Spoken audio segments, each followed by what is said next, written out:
My name is Mark Morton, and I'm the double bass guest artist here. Powell River, British Columbia is a really magical place. Even though the faculty is very, very prestigious, they're very friendly, supportive, and very accessible. It's a very high level of faculty, it's a very high level of student. We can work on a very professional level. There's a special chemistry here.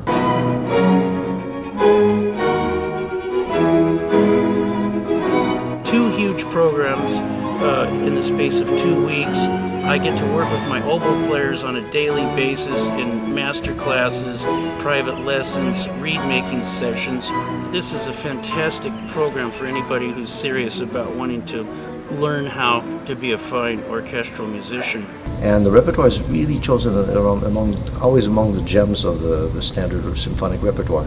There tend to be big pieces, and there's a lot to be learned from it. They learn faster, they play better together, the blend is better. In the winds, for example, the tuning, they're starting to listen more and to react to what's going on around them. And so it's a fantastic but intense experience of orchestra etiquette and technique and what's expected and how high our expectations are and why this note doesn't sound like Berlioz or why that note sounds like Mozart or this note should sound like Tchaikovsky, and how we accomplish those things.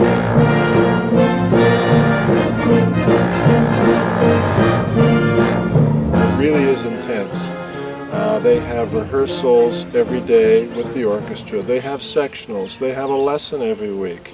And we have words of wisdom, not always the answers. There is no perfect answers, but we definitely have a lot of information that we share with the students. Students themselves come from pretty much all over the place as well. They get to see what's happening in different parts of the country, in the United States, or different parts of Canada, different parts of the world. People from Europe and Asia come as well. I've had more students tell me that they have learned so much in these 2 weeks to take home. And it's a chance to kind of see what it's like to really do this for a living and get to talk to people who are actually doing it for a living. It's been a blast working with the faculty. They're amazing people, amazing musicians, world-class musicians. We are very close by. We are open for their questions. We are always there. And there's a lot of support for every individual student. They run our sectionals, they give us so much time, so much energy, and then they put on performances like tonight's performance.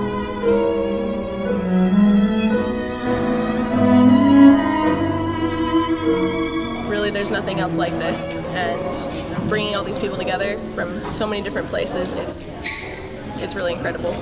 Michael Sweeney was so amazing in a faculty concert. I was able to learn so much from blending with him and being in tune with him and starting our attacks together, and I was really able to translate that into sitting in the orchestra.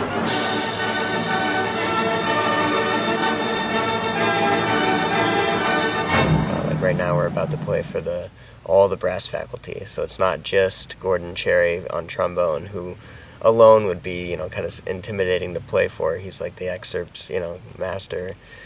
This festival offers more than just playing opportunities. The wisdom that is here is for me has been life-changing.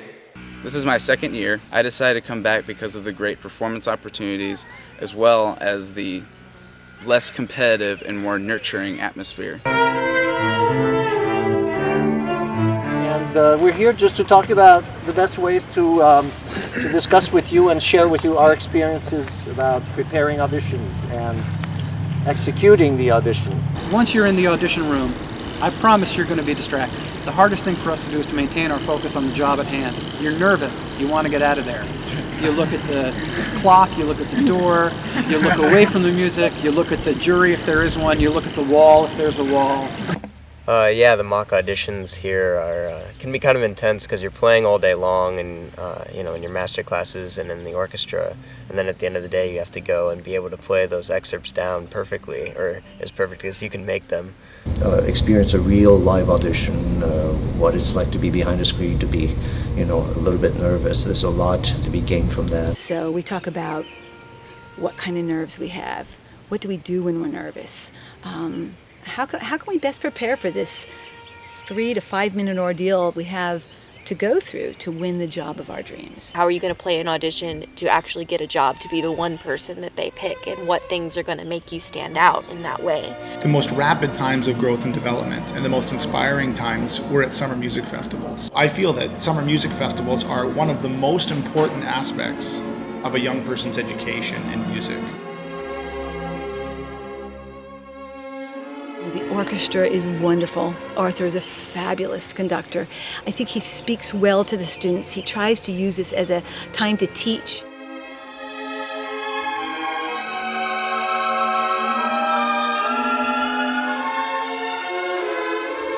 This is a really outstanding experience here at Powell River, and something that everybody should come and try. That's where all the joy comes from. That's where they can tell their stories. That's where they can communicate. You know, I want to give them that awareness that there is a higher level of things, that there is a higher purpose of things.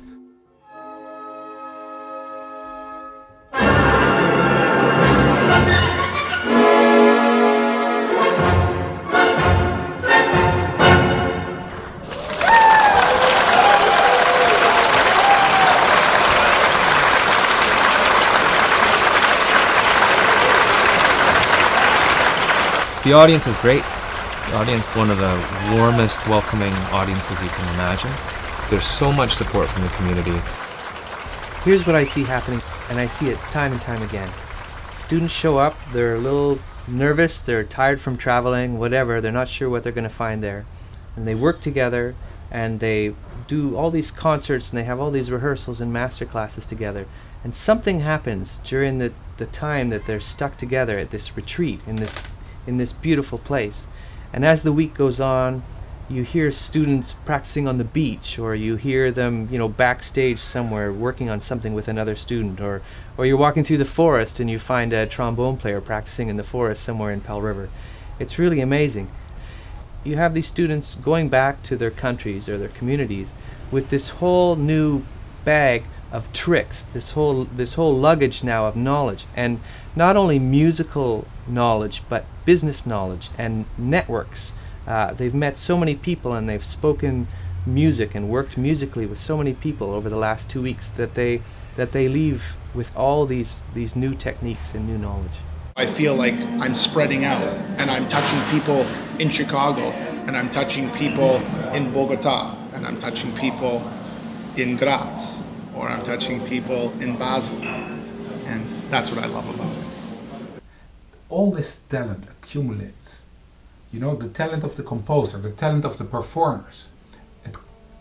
It comes together in a moment where music sounds. That very moment where only that tone sounds, and then it's gone, the next tone starts. And these sounds, these tones, that energy that we as performers put into it, that is going to reach our audience. And that's something I find so important to make the students aware of, that we do something together.